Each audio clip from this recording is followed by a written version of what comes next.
Lennon on his final drive went 5 of 6, 59 yards and a touchdown to Safarian-Jenkins. Starts this one off to Safarian-Jenkins, who loses the football. Recovered, back the other way to the end zone. Touchdown, Barr, the Vikings win it.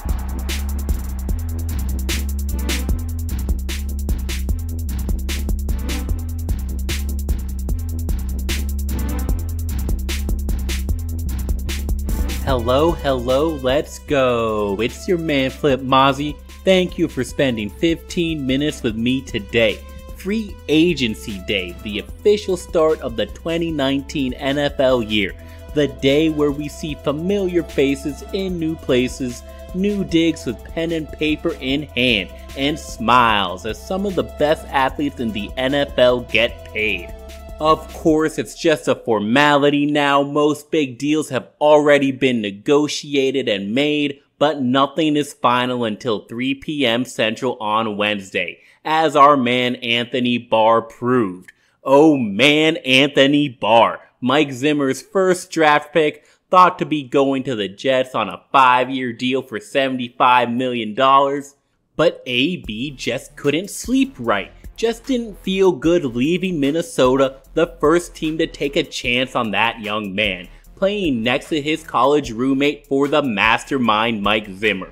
The defensive scheme, that locker room culture, our linebacker with the green dot on his helmet, captain's badge on his chest, couldn't leave them for greener pastures. Couldn't say goodbye to that shiny TCO Performance Center.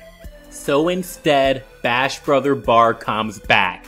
Takes less money, still a lot of money, $68 million to keep Barr in purple until he's 31 years old. I just didn't think it was possible. Paying Kirk Cousins, Eric Kendricks, Stephon Diggs, Danielle Hunter, and Anthony Barr, all of them. Keeping that core together is magnificent, and they're all here to grab the baton from guys like Harrison Smith, Everson Griffin, and Kyle Rudolph. Really didn't think it was possible, y'all. I thought this was the year that Minnesota let up on the defensive side and went all out for offensive upgrades. But the line of thinking is clear. Read the tea leaves. All the way through the Senior Bowl and the NFL Combine, we saw our purple meeting with multiple offensive line prospects, both at tackle and guard. It's clear to me the scouts, the front office fell in love with these guys. Not just one, but several. Andre Dillard, Cody Ford, Dalton Reisner, Garrett Bradbury. And confidence in the rookie offensive line class set the entire free agent strategy. They weren't gonna chase coveted veterans on the open market like most fans wanted them to do. They weren't gonna overpay average starters or guys with injury history. Mike Zimmer said, look here, Rick, if you like these rookie linemen, if you're going to draft offense, then give me my original G back. If Sheldon Richardson is too expensive, I want my guys. So that's what they did. Anthony Barr. Can he live up to this big new contract? That's a question for another day, because he isn't the only Viking returning. He joins 5 other Vikings. Anthony Harris, CJ Ham, Matt Weil, Rashad Hill, and Shamar Stephen.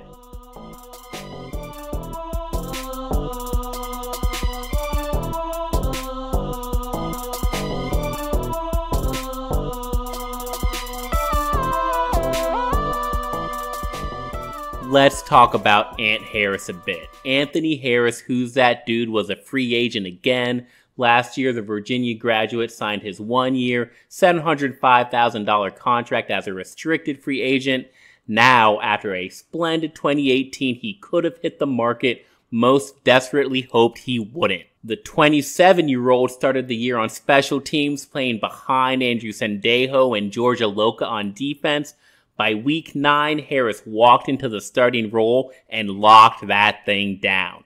All the flashes he showed in his first 3 years came together, and he didn't miss another defensive snap for the rest of 2018. Ant-Man finished as the number 3 safety on Pro Football Focus. Stellar year, he ranked 3rd in tackling efficiency and led all safeties with a passer rating allowed of 24. In 324 coverage snaps, he allowed just 13 receptions for 52 yards. It was capped by the stud performance, a wasted performance in Chicago where Harris picked off Trubisky twice and deflected a third ball. So the Vikings could have another great safety on their hands. They couldn't let this man out of the building. That second round tender was a must. $3 million for Anthony Harris in 2019.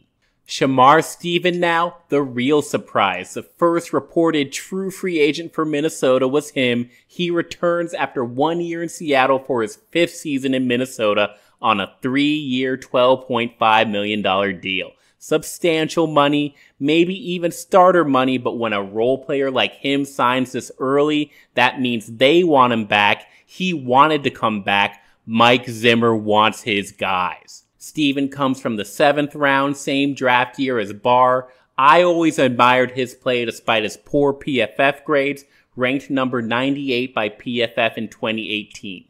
He'll pair with Jaleel Johnson on the defensive interior, back with his former rushman, who praised his technical prowess and fit within the defensive scheme. Love this move. My favorite move so far, honestly. Minnie goes young instead of signing the 36-year-old Tom Johnson. They get a known quantity, a role player. That's all they need. They don't need studs at every defensive line spot. There's nothing wrong with Steven between Hunter, Griffin, and Linval Joseph. Other slight surprise, Rashad Hill for $2 million. This is much more interesting. The Vikings look to be running it back on the offensive line. That's not good given how bad the line played in 2018. Hill could be the swing tackle behind Brian O'Neill and Riley Reif. It's clear Minnie considers him to be a solid tackle. They chose to keep it in-house rather than test the market for a cheaper backup. The good part about the Hill signing, it gives a little flexibility at a dire need. Our Vikes can target either guard, center, or tackle in the draft, knowing they already have 3 tackles on the roster. Reif can move inside, even Pat Elflein can move to guard. Just get the best lineman possible, worry about where to play him later. Finally, the pedestrian moves. New special teams coordinator Marwan Malouf decides to keep punter Matt Wallow around for $645,000. CJ Ham returns for the same amount in his fullback/running back role. Solid depth for Minnesota, but still some big needs remain.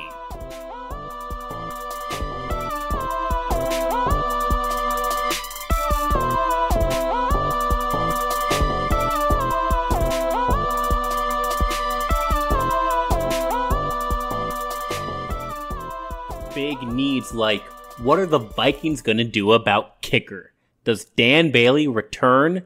Will it be at a discount? Because right now they need everything at a discount. Most cheap positions can be filled in the draft, but they're not drafting the kicker again. Hell no, y'all know this. So we need to watch how aggressive Rick Spielman wants to get at another need. Kicker obviously has hurt Minnie so much it can't be ignored. And neither can offensive line. Hello, what's the plan here? Sure, Minnesota declined to pay up for the best offensive lineman on the market. Matt Paradis, Roger Saffold, Mitch Morse, even Billy Turner got paid. Each of those athletes, except for Morse, had some big question marks. Turner just hasn't been good enough to stick at a position. Saffold is 32 years old. Paradis coming off a broken fibula. So reason for caution with those guys, but still, what's the plan? Can you really pass on Paradis because of injury and then trust Nick Easton, who had a neck injury, knock him out for 2018? Are Quentin Spain or John Miller better fits just because they're cheaper than Billy Turner? And even so, what happened to looking for scheme fits over other factors? Can they really get 2 good offensive linemen from the draft? Doesn't that seem like a dream? It's crazy, absolutely nuts that our Vikes still have so many questions at offensive line, with the only answer being Rashad Hill. They don't know who their starting left or right guard are, but they have a swing tackle. Okay, we need more answers. How about backup quarterback? Those can be expensive, so do our Vikes just not get one? Just hand Kyle Sloter the backup quarterback role?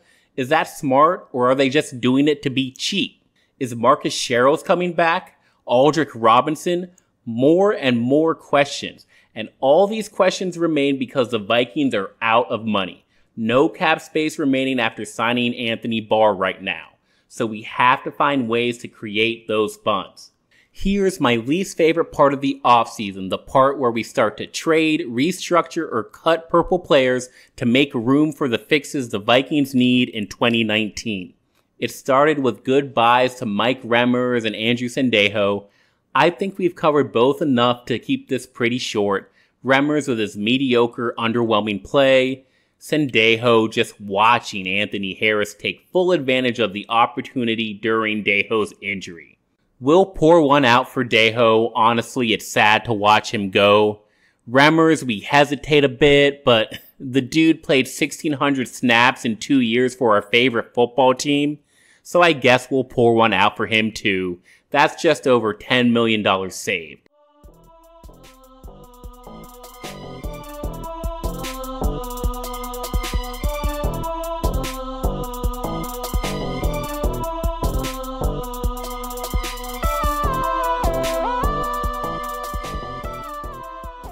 Next up, Trey Waynes. During the NFL Combine, news broke out that the Vikings are shopping their breakout cornerback, Mr. Waynes himself. Now that news wasn't entirely shocking. In fact, our good man Ed Brazzi proposed this internally to the CTP team months ago, and the Climbing the Pocket team yelled at him profusely for it.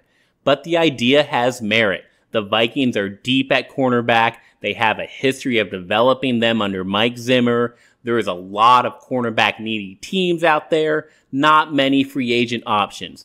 Not many top tier cornerback options in the draft. Waynes is due $9 million in 2019 after our Vikes smartly picked up his 5th-year option.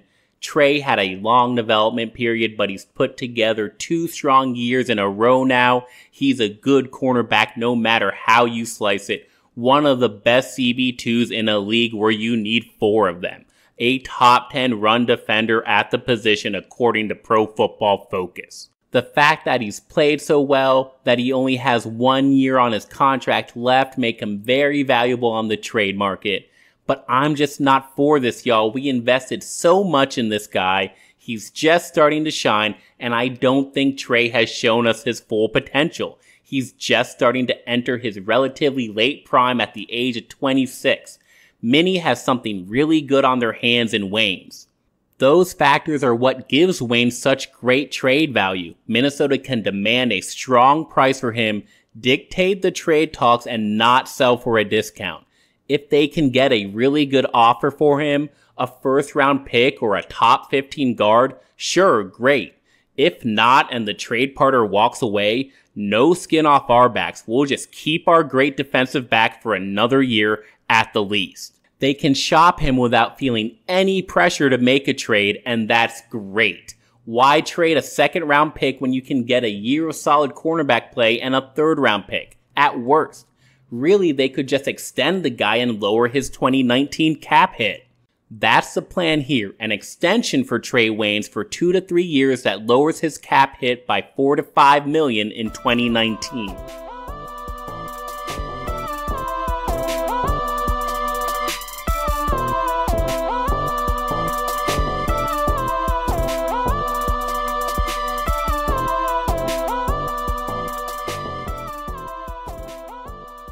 Now for our first formal restructure, we move to the offensive side of the ball and look at Kyle Rudolph's contract.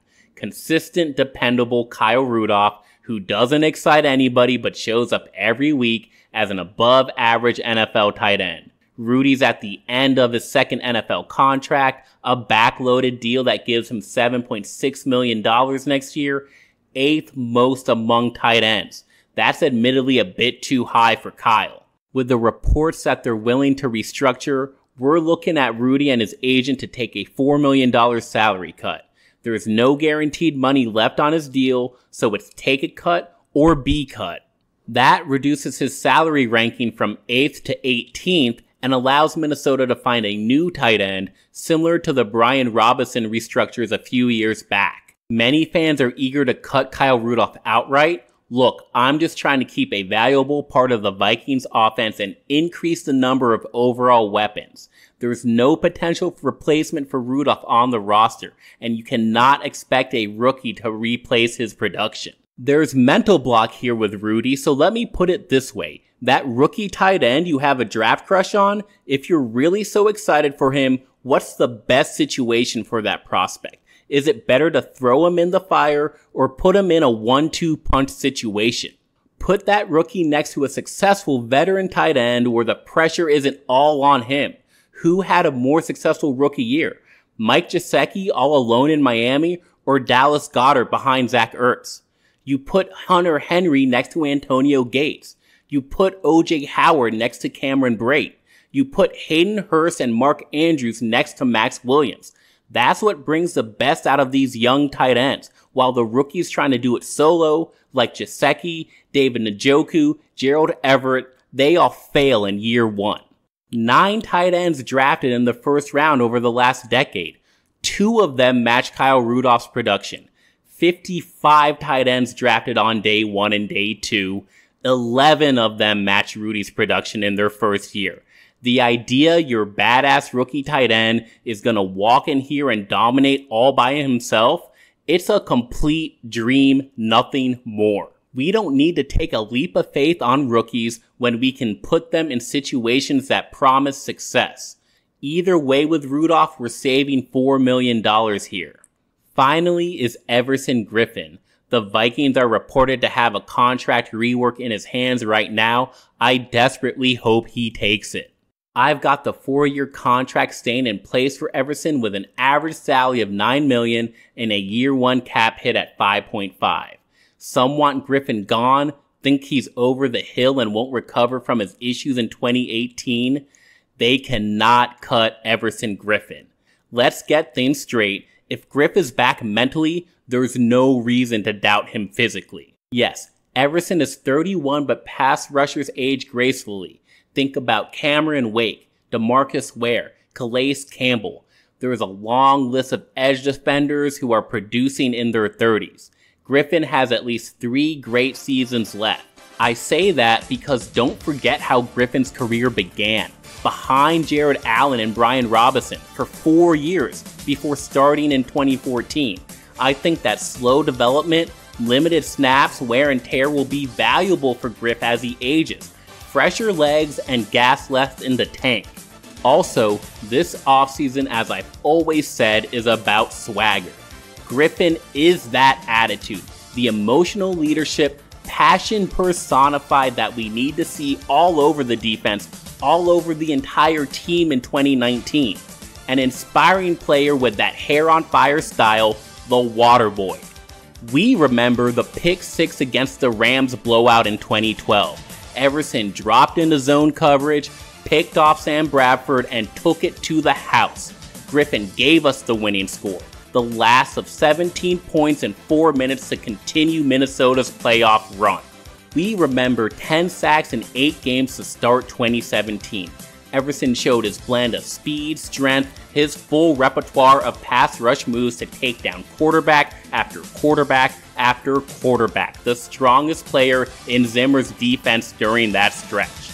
We remember Thanksgiving in Detroit, when the sack daddy had 3 quarterback hits, a tackle for loss, 2 sacks, a forced fumble, a turkey dinner, and a baby boy all in the same day. We remember the spin move against New Orleans, Everson combining his technical strengths and instincts to spin, throw that hand up in the air, and deflect that Drew Brees pass into Anthony Barr's hands. Keep the first half shutout in an epic playoff game. Everson Griffen is talent, skill, heart, and soul for a team that desperately needs it. He needs to stay in purple. And we need to enjoy this offseason. Tons of moves from around the league.